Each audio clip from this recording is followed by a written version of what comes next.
Alexandria Ocasio-Clueless is the most financially illiterate person in U.S. politics by far. Any person dumb enough to listen to her opinion on inflation and how inflation works is out of their mind. She actually had the audacity on that clip with Don Lemon on the Cloud News Network to suggest that somehow this inflation was caused by the U.S. not having enough ports. There are 360 commercial ports in the United States of America, and it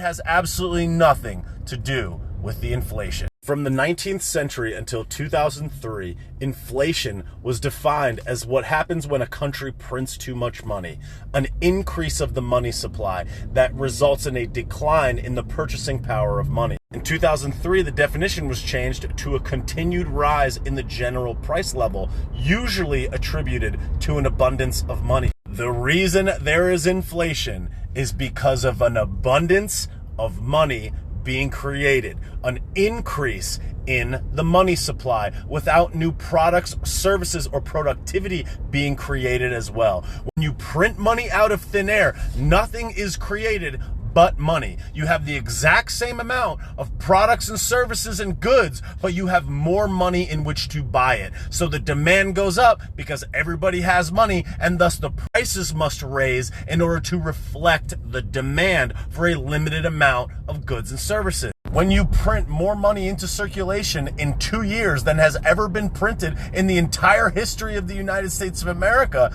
you have an abundance of cash and the exact same amount of products and services. Add on top of that, a government created limitation on people's ability to work, closing down of factories. You increase the cost of oil by shutting down certain pipelines and causing it to be produced overseas. Then you pay people and incentivize people to not go to work, make it more difficult for them to go to work, create new regulations that make it more expensive for them to work, raise the minimum wage, give everybody incentives to stay home by paying them out, not forcing them to pay their rent, not forcing them to pay their college loans. You combine all of these things together and the prices go through the roof. Then you keep artificial interest rates so low that everybody wants to start buying homes and such because the prices are so low, and you just have this massive spiral, and that's why we are where we are right now.